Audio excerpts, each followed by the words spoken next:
कहाँ गवाई ये भावना, आज हरि आए विदुर घर पाहुना। कहाँ गवाई ये भावना है, ये भावना कहीं नहीं गवाया, ये भावना भगवान के चरणों में ही गवा दिया। बोलो वृंदावन में हरिलाल की।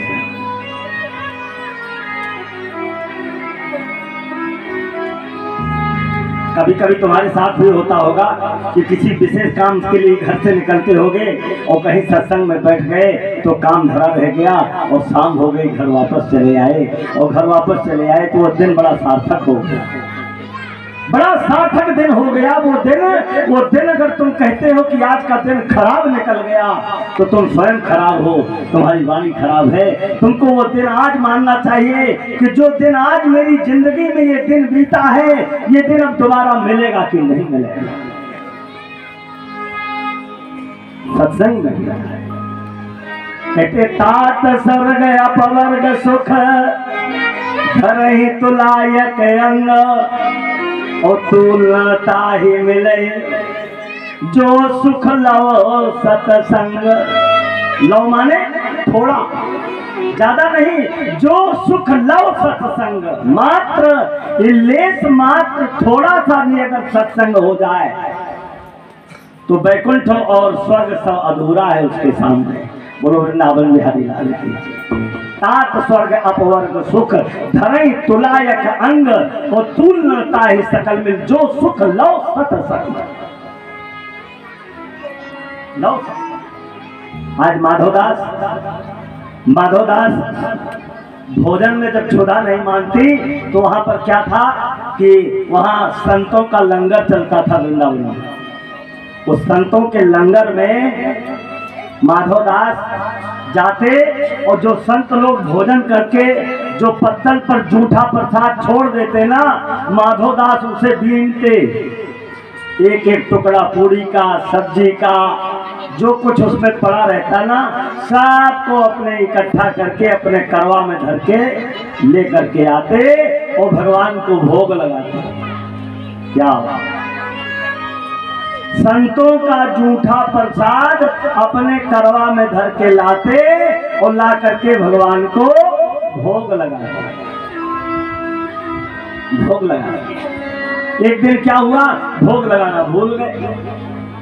भोग लगाना भूल गए और भूले ऐसी स्थिति पर कि जब एक कवल उन्होंने मुख में रख लिया, आपने खा लिया।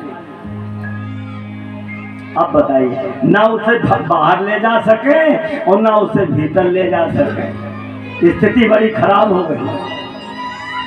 अब भीतर वो मुंह में रख करके अब आंखों में से आंसू गिर रहा है। अगर बाहर निकाल के फेंकते हैं तो संत का अपमान होता है।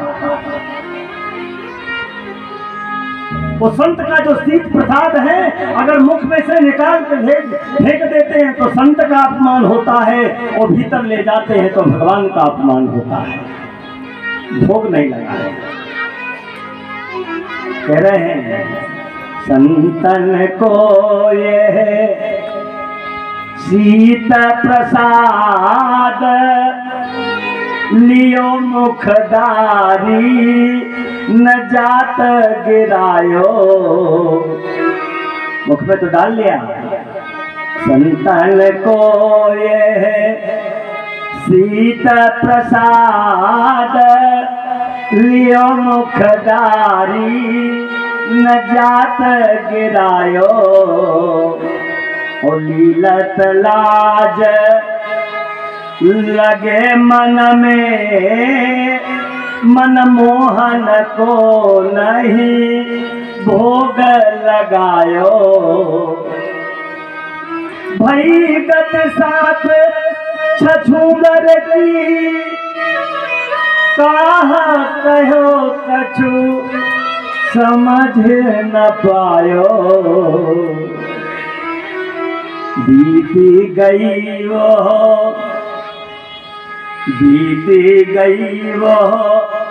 बार बिनीत, बीती गई वो वार बिनीत।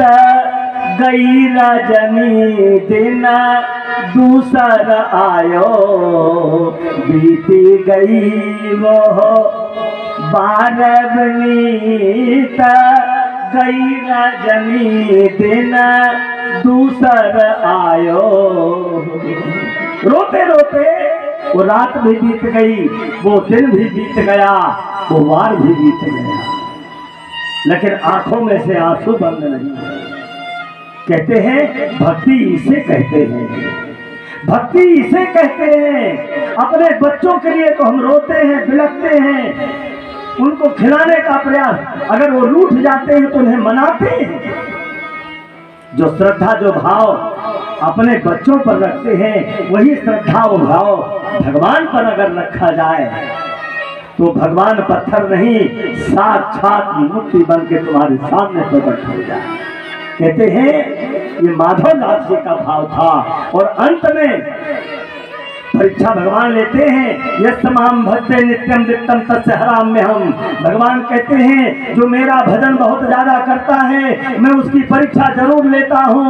एक दिन उसकी परीक्षा ऐसी लेता हूँ, धन से, बल से, जन से, परिवार से, सबसे उसको हीन कर देता हूँ। अब उसके बाद भी अगर वो मेरी पूजा, मुझ में निष्ठा रखना नहीं छोड़ता तो ददाम स्वपदम चापी सुराणाम अपि दुर्लभा। मैं वो पद उसे दे देता हूँ जो देवताओं को भी दुर्लभ बताया गया है। बोलो वृंदावन बिहारी लाल की। माधवदास के पास में माधव भगवान स्वयं प्रकट हो गए और आधा भाग मुख से निकाल के स्वयं खा के छाती से लगा लेते हैं। माधवदास की तपस्या को सबल कर देते हैं। गिरी गिरी सब देत गिराही और छिलका देते श्याम मुख माही। क्या बात है। कहते हैं गिरी गिरी को तुमने सब नीचे गिरा दिया और छिलका को तुमने मुख में दिया। कहते हैं ये देख करके भगवान, और इतने में विदुर जी पहुंच गए। विदुर जी ही कह रहे हैं इसको, विदुर जी ही कह विद्राणी। और जब ज्ञान मार्ग आ गया, भक्ति मार्ग हट गई। वहां जहां ज्ञान मार्ग है वहां भक्ति मार्ग नहीं है, और जहां भक्ति मार्ग है वहां ज्ञान का कोई ठिकाना नहीं है। ज्ञान दूर खड़ा है वहां पर, क्योंकि भक्ति चल रही है। क्या न तपो भिर न वेदैश्च न ज्ञाने नानपि कर्मणा हरिर्हि साधयते भक्त्या प्रमाणम तत्र गोपिका। प्रमाण है, इसके लिए प्रमाण है कि अगर किसी ने भक्ति, किसी ने भगवान की साधना किया है तो केवल मात्र एक गोपियां ही हैं, जिन्होंने ना वो पढ़ी थी, ना लिखी थी, ना वो कहीं तपस्या करने गई, वो तो जाहिल थी, गंवार थी, लेकिन अखियां हरि दर्शन को प्यासी। अरे निस दिन रहत उदासी अखियां हरि दर्शन को प्यासी। 24 घंटे परमात्मा के दर्शन के लिए जीव लालायित रहे, लालायित रहे। आज उस भक्त की जरूरत है भगवान को, ज्ञानी भक्त की आवश्यकता नहीं है। न तपो फिर न वेद ज्ञाने ना न कर्मणा। वो कोई कर्म नहीं जानती थी कि भगवान की पूजा कैसे की जाती है, भगवान को फूल कैसे चढ़ाया जाता है, भगवान की अर्चना कैसे की जाती थी। लेकिन सुबह सूर्य निकलने से अस्त होने तक कन्हैया चाहिए, कन्हैया चाहिए, कन्हैया चाहिए। भैया इस प्रकार से भाव अगर है हृदय में तो इस संसार से, इस भवसागर से निकलने में कोई देर नहीं लगेगी, और इस भवसागर से भगवान के पार्षद आकर के इस जीव को लेकर के जाएंगे और दुनिया इसको देखती रहेगा। इस प्रकार कहते हैं भगवान की बहुत बड़ी लीला है, भगवान की बहुत। भगवान कहते हैं आज इस प्रकार से महाभारत का युद्ध हुआ सज्जनों, बिल्कुल हुआ, लेकिन उस महाभारत के युद्ध में मार मार करके भीम ने दुर्योधन के उरुदंड तोड़ दिए। उरुदंड टूट गए दुर्योधन के। दुर्योधन बड़ा बड़ा बिलख रहा है, आंसू बहा रहा है, आंखों में से आंसू बहा रहा है दुर्योधन। उसके बाद द्रोणाचार्य के पुत्र अश्वत्थामा पहुंच गया वहां पर, और अश्वत्थामा ने देखा कि जिसके 100 पुत्र हो वो पड़े हुए धरती पर पड़े। थोड़ा सा हंस दिया, हंसी आ गई तो कहते जे न मित्र दुख होए दुखारी, और तिन्हें बिलोकत पातक भारी। जो मित्र के दुख में दुखी नहीं होता ना, उससे बड़ा कोई पापी इस संसार में होता भी नहीं। और तुम हंस रहे हो मेरे दुख को देख करके, बोले इस पर नहीं हंस रहा हूं, मैं तुम्हारे अहंकार को देख रहा था कि तुम कह रहे थे कि मेरे 100 पुत्र हैं, 100 भाई हैं, हम 5 पांडवों को जाको राखे साइया मार सके न कोई, और बाल न बाका कर सके जो जग बैरी हो। जाके रक्षक केसो ताको काह अनेसो, केसो जिसके रथ पर स्वयं बैठे हैं उसका अनिष्ट हो जाए असंभव है।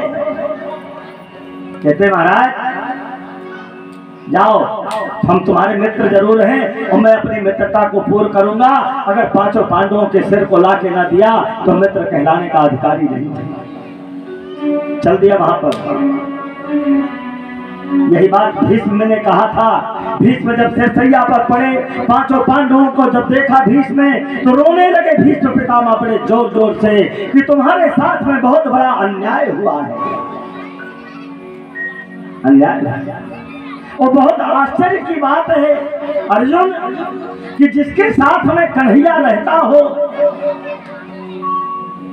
उसका इतना बड़ा अनिष्ट हो जाए। काल की गति बड़ी बलवती है, उसे कोई रोक नहीं सकता। बोलो वृंदावन बिहारी लाल की जय। पितामह को भी काल की गति पर मानना पड़ा कि काल आएगा, एक दिन लेकर के जाएगा। काल की गति बड़ी बलवती है, क्योंकि विधान परमात्मा का है। आज वही देखिए 5 पांडव जहां लेटे हुए थे उनको उठा करके लेकर के चले गए, और उसी जगह पर 5 पांडवों के 5 पुत्र, और वह अश्वत्थामा धारदार हथियार लेकर के और काला कपड़ा बांध करके मुख में रात्रि में पहुंच करके जा करके उसने खटाखट 5 के पुत्रों के सिर को काट डाला, और काट करके और काले कपड़े में बांध कर लपेट करके ले जा करके अश्वत्थामा जा करके दुर्योधन के सामने रख दिया। देखिए दुर्योधन इतना प्रसन्न हुआ कि जो काम बड़े बड़े योद्धा नहीं कर पाए वो काम आज मेरा एक साधारण सा मित्र ने करके दिखाया है। तो कहते हैं वाह मित्र हो तो ऐसा हो। बड़ा प्रसन्न हुआ, बड़ी देर तक तो हंसता रहा, लेकिन जब उसने उठा करके यही पकड़ने की जरूरत है जहां अब मैं बोल रहा हूं। का बरसा जब कृषि सुखानी और समय बीत फिर का पछतानी। जब ये पाप रूपी क्रोध खोपड़ी पर चढ़ता है तो न परिवार दिखाई पड़ता है, न घर दिखाई पड़ता है, केवल पाप दिखाई पड़ता है, पाप। दुर्योधन क्या कह रहा है जब उसने जब खोल करके उसने पर्दा हटाया तो कह रहा है तुमने मेरे वंश का ही नाश कर दिया। ये वंश तुम्हें पहले नहीं दिखाई पड़ा, जब कन्हैया समझाने के लिए आए तब तुम्हें वंश नहीं दिखाई पड़ा। उसी वंश के लिए 5 गांव मांग रहे थे, तब तुम्हें वंश नहीं दिखाई पड़ा। तब तुमको अहंकार था कि मैं 5 पांडवों का वंश निर्मूल कर दूंगा। आज तू वंश देख रहा है, अरे तूने तो मेरे वंश का ही नाश कर दिया। मेरी दुश्मनी पांडवों से थी, इन बच्चों से नहीं थी। अब मेरे घर में कोई दिया बाती जलाने वाला ही नहीं। ऐसी स्थिति में का बरसा जब कृषि सुखानी।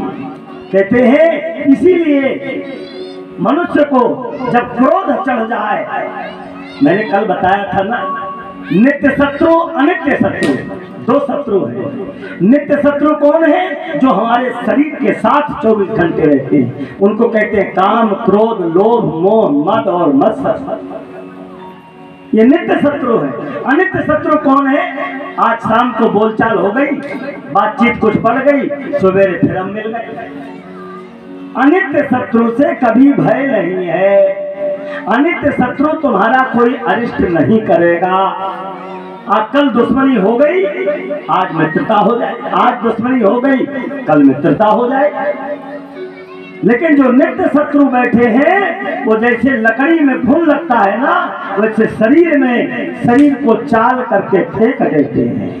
हमें भय उनसे है, हमें उनसे भय है, उन काम से, क्रोध से, लोभ से, मोह से, मद से, मत्सर से। जो 7 शत्रु हमारे साथ घूम रहे हैं, हमें डर उनसे है, हमें उनको संभालने की जरूरत है। उसके लिए मुझे सत्संग की जरूरत है, उसके लिए मुझे विवेक की जरूरत है, उसके लिए हमें भक्ति की जरूरत है, उसके लिए हमें श्रद्धा की जरूरत है, उसके लिए हमें नम्रता की जरूरत है, उसके लिए हमें संतोष की जरूरत है। जब तक ये सारी चीजें नहीं आ जाएंगी, तब तक वो चीज ठहरेंगी नहीं। अंधा बना देता है, आंख में पट्टी लग जाती है, कोई दिखाई नहीं पड़ता, फिर पीछे पछताते हैं, कहते हैं। और फिर पीछे पछताए होत क्या, जब चिड़िया चुग गई खेत। कहते महाराज आज, और उधर द्रौपदी चीख रही है, चिल्ला रही है। लेकिन एक बात जान लेना, ये घटना किसके सामने हुई है? भगवान के सामने। भगवान के सामने घटना हुई। 5 पांडवों के 5 पुत्र जो मारे गए, ये भगवान के सामने मारे गए। लेकिन भगवान से किसी ने नहीं कहा कि तुम्हारे होते हुए हमारे पुत्रों का वध क्यों हो। कहना चाहिए। कुंती ने कभी जबान नहीं खोली, द्रौपदी ने कभी नहीं कहा, क्योंकि काल की गति बड़ी बलवती होती है। तुम्हारा अगर सिर दुख जाए ना थोड़ा सा, तो तुरंत, आज भी मैं कथा भागवत अनुष्ठान पाठ पूजन जब करता हूँ किसी के घर, और उसके यहाँ करने के बाद अगर कोई कुछ बिगड़ जाए या कोई बात होती है, तो तुरंत फोन आता है मेरे पास, महाराज जी ऐसा क्यों हो रहा है, महाराज जी ऐसा क्यों हो रहा है। अब उनको हम क्या बतावें कि काल की गति बलवती है, कर्म का फल भोगना पड़ेगा है। लेकिन कुंती ने कभी कन्हैया से ये नहीं कहा कि कन्हैया मेरे 5 पुत्र क्यों समाप्त हो गए।